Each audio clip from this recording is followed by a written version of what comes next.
Happy Valentine's Day, everyone. And if you paid to go see this movie to celebrate, I'm so sorry.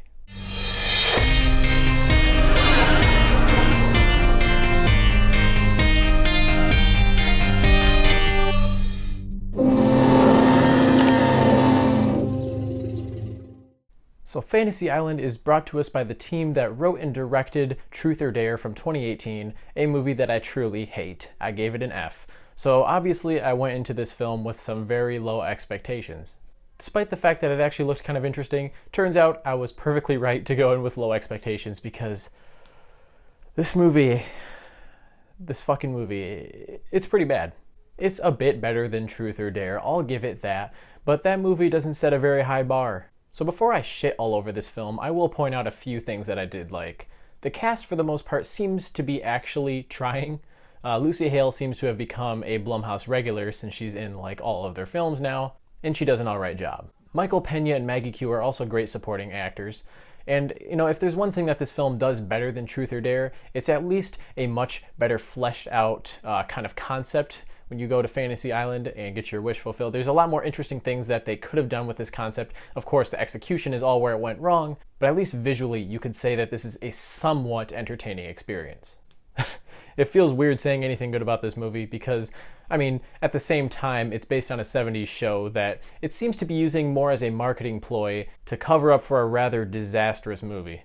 It's really unfortunate because the beginning actually had me kind of intrigued as we see the main characters arrive on Fantasy Island and we sort of start to see what their fantasies are and what they expect out of them. But as much as some of these actors are trying their absolute best, the characters and the dialogue are insufferable. The film goes for dry humor a lot and it almost always falls flat. There wasn't a single suspenseful sequence in this movie, and I wouldn't even call it in the horror genre. It's not a horror movie in the slightest. It does try for horror and suspense occasionally, but it never works. It's just the typical people turning around and there's something behind them, a loud noise, and something pops up.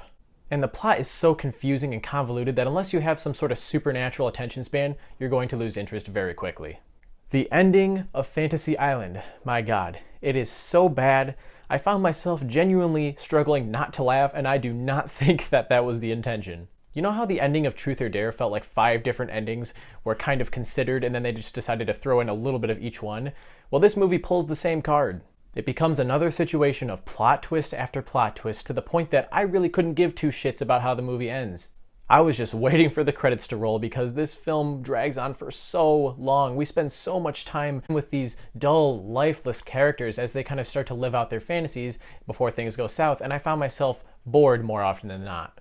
Despite the fact that Fantasy Island touches on some really strong subject matter such as grief, bullying, and regret, before long it abandons all logic and devolves into complete absurdity, and I just can't believe that this script got the green light from Blumhouse. I'm not going to waste any more of your time talking about this movie. I'm going to give Fantasy Island a D, and it barely earns that title.